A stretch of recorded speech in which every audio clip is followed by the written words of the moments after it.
Il y a un frère, il m'a dit, je comprends pas pourquoi faut qu'on aille au restaurant. C'est bon, on mange à la maison. En plus, ma femme cuisine bien. Ah ouais, mais non. Quand tu vas au restaurant, frère, c'est pas que de la bouffe. Toi, tu vois que la bouffe quand tu vas au restaurant. Mais machallah, quelle vision extrême, quel raffinement.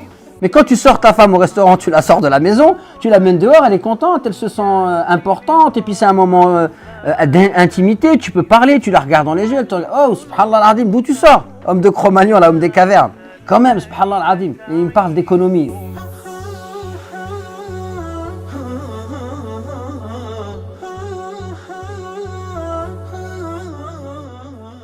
Pour être aimé, il faut d'abord s'aimer soi-même. Beaucoup de personnes souffrent, des personnes qui sont en souffrance et inconsciemment, elles attendent de l'autre, d'accord, ce qu'elles devraient se donner à elles-mêmes. C'est-à-dire l'estime de vous-même, l'image que vous avez de vous-même, etc. Si vous n'avez pas une bonne estime de vous-même, pas confiance en vous, etc. Alors l'autre, il peut essayer de vous donner confiance en vous, mais tout ne peut pas venir de lui, d'accord? Et ça, c'est la base pour avoir une vie de couple épanouie, c'est que d'abord, je m'aime moi-même. D'ailleurs, si je m'aime moi-même et que je tombe avec quelqu'un de pathologique, je ne vais pas accepter qu'il me fasse du mal. Et il s'avère que quand on fait des études, on regarde, les gens qui se retrouvent par exemple dans des situations de couple avec quelqu'un de pathologique et qu'elle patiente, très souvent elles ont patienté, d'ailleurs ça ne s'appelle pas de la patience, elles ont subi cette relation pendant des années parce qu'elles avaient tellement un manque de confiance en elles-mêmes, un manque d'estime d'elles-mêmes, que le fait qu'on leur fasse du mal, quelque part, si je ne m'aime pas, c'est normal qu'on me fasse du mal, je ne suis pas quelqu'un de bien.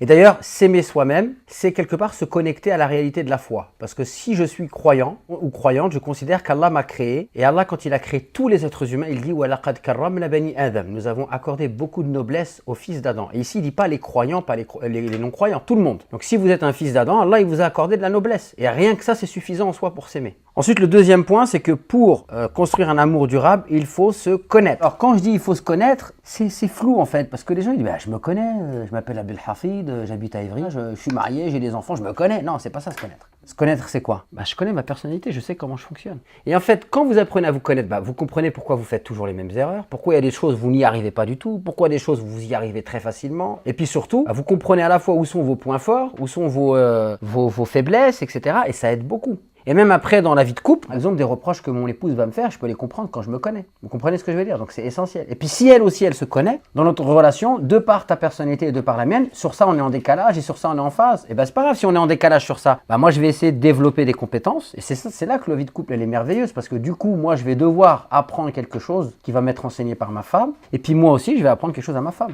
De par ma personnalité. Parce que sa personnalité, c'est simplement des choses que j'arrive à faire, des choses que j'arrive moins à faire. D'ailleurs, la connaissance de soi, ça mène vers Dieu.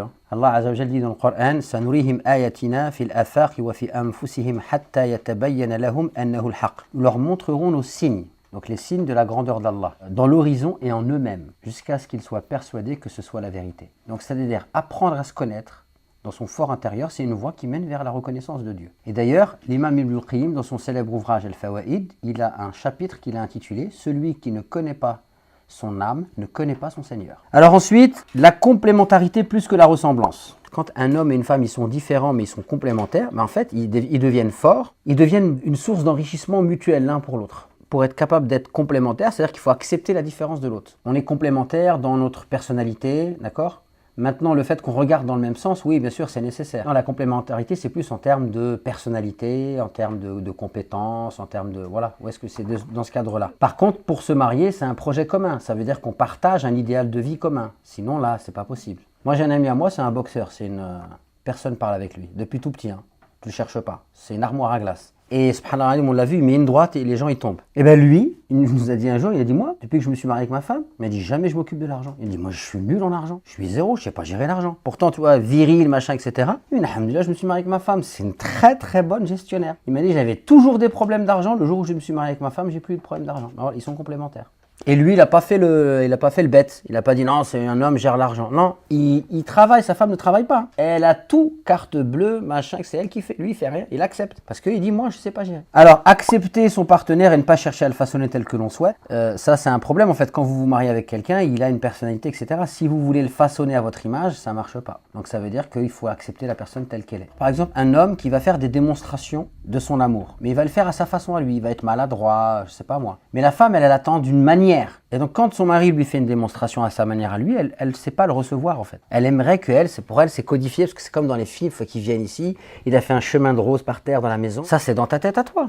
Accepte aussi de voir lui, avec sa maladresse, peu importe. D'ailleurs, ça peut être très touchant quand vous sentez que quelqu'un, pour vous, il fait des efforts, alors qu'en plus, c'est pas du tout son univers, etc. Donc pour être épanoui dans mon couple, il faut que je sois épanoui en dehors. Ça, c'est un problème. La femme se marie, elle se dit, voilà, je vais être femme au foyer, je vais rester. Et du coup, sa vie, c'est son mari. Elle fait rien en dehors. Alors que peut-être auparavant, elle allait à la fac, elle faisait des choses, etc. Vous imaginez le vide? Non, c'est une erreur. Même si tu te maries, tu as une vie. Toi, en tant que personne, vis ta vie, subhanallah. Moi, j'ai des couples où la femme me dit, moi, si mon mari prie pas, je prie pas. Tout, elle vit tout à travers le mari. Ah, c'est une grave erreur. D'ailleurs, si vous avez une vie en dehors de votre vie de couple, qu'est-ce qui va se passer? C'est-à-dire que vous avez une vie, vous allez vous enrichir. Quand vous allez revenir dans votre vie de couple, vous allez avoir des choses à apporter. Mais sinon, vous allez l'épuiser, cette vie de couple. Et voire même le mari, c'est quelqu'un qui bouge, qui fait des choses en dehors, qu'est-ce qui risque de se passer? Il va se sentir étouffé, lui. Donc c'est bien que la femme, elle n'existe pas uniquement à travers son mari, elle existe d'abord elle-même, en tant que personne, elle fait des choses, etc. Et puis elle a aussi sa vie de couple, qui est quelque chose bien sûr d'important dans sa vie, mais voilà, elle vit. Également, pas de tabou entre nous, et notamment tout ce qui tourne autour de la sexualité. Donc pas de tabou, c'est bien de parler des choses, de mettre les choses sur la table. La sexualité, c'est quelque chose, ça peut fonctionner, ça peut ne pas fonctionner, c'est un sujet comme un autre, il faut en parler. Il y a des femmes parfois qui peuvent vivre une sexualité difficile parce que c'est douloureux, elles n'en parlent pas, d'accord? Ou alors elle n'est pas épanouie, elle dit rien, elle souffre en silence, et puis un jour, hop, adultère. Ou alors pareil pour le mari. Pourquoi? Parce qu'on refuse d'en parler. Et on souffre, et on se retrouve dans des situations catastrophiques. Par contre, parler de tout, il faut apprendre à en parler. On en parle de manière bienveillante. Pourquoi les gens refusent de parler des choses qui fâchent? Parce qu'ils ne savent pas en parler. Voilà. Comme on ne sait pas en parler, on préfère ne pas en parler. Parce que quand on en parle, c'est quoi? C'est la 3e guerre mondiale. Et j'ai l'impression que c'est mieux quand j'en parle plus. Mais du coup, les problèmes, j'en parle pas, ils sont là. Et puis ils grossissent jusqu'à ce qu'ils nous explosent à la figure. Donc on entretient la flamme. Alors un jeune couple, il se marie, il kiffe la life, ils voyagent, ils ont fait la Umrah, ils ont fait le Hajj, ils sont partis en Andalousie, ils ont visité les jardins de l'Alhambra. Ils ont dormi dans un superbe hôtel, ils se sont donné la main, ils ont marché, ils ont pris ensemble la grenade, masha'Allah, tabarakallah, puis ils reviennent, elle tombe enceinte et là ils ont un petit bébé. Donc là déjà la femme elle est enceinte, puis après elle va accoucher.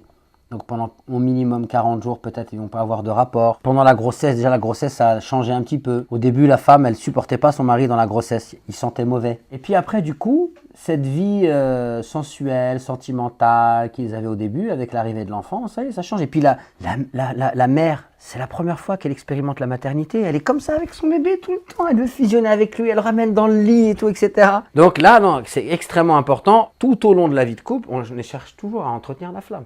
C'est extrêmement important, d'accord? Donc des moments sensuels, romantiques dans le bon sens du terme, etc. Ça fait partie d'une stratégie à mettre en place pour avoir une bonne vie de couple. Il y a un frère, il m'a dit, je comprends pas pourquoi faut qu'on aille au restaurant. C'est bon, on mange à la maison. En plus, ma femme elle cuisine bien. Bah ouais, mais non. Quand tu vas au restaurant, frère, c'est pas que de la bouffe.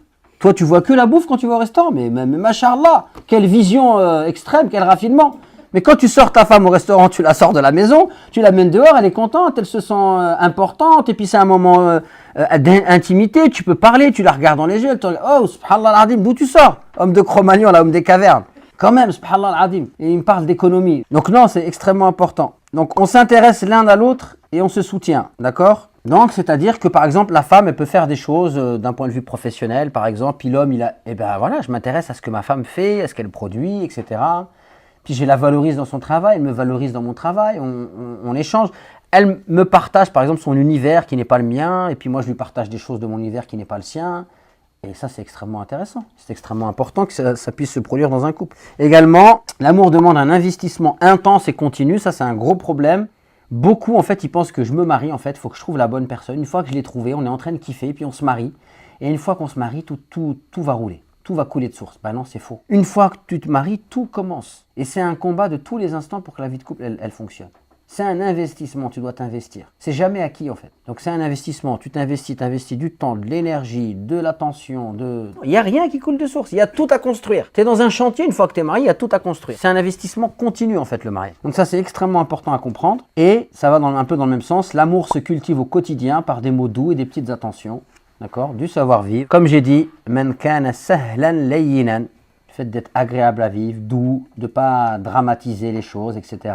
Surtout les choses du quotidien. Tu vas avoir une femme, Elle va venir, elle a elle aussi son éducation, son parcours, etc. Ben voilà, tes standards à toi ne sont pas forcément ses standards à elle. Et surtout, il faut mettre les choses à leur place. Le quotidien, ça a son importance. Bien sûr, qui fait le ménage, qui fait ça, les courses, machin, trouver une organisation. Mais déjà, premièrement, il faut revenir au point d'avant. Il faut que toi aussi, tu t'investisses. Parce que ça, c'est un gros problème. Il y a des gens, ils sont programmés. Moi, je me suis marié, je paye le loyer, ma femme, elle fait tout le reste. Mais non, frère, c'est pas ça.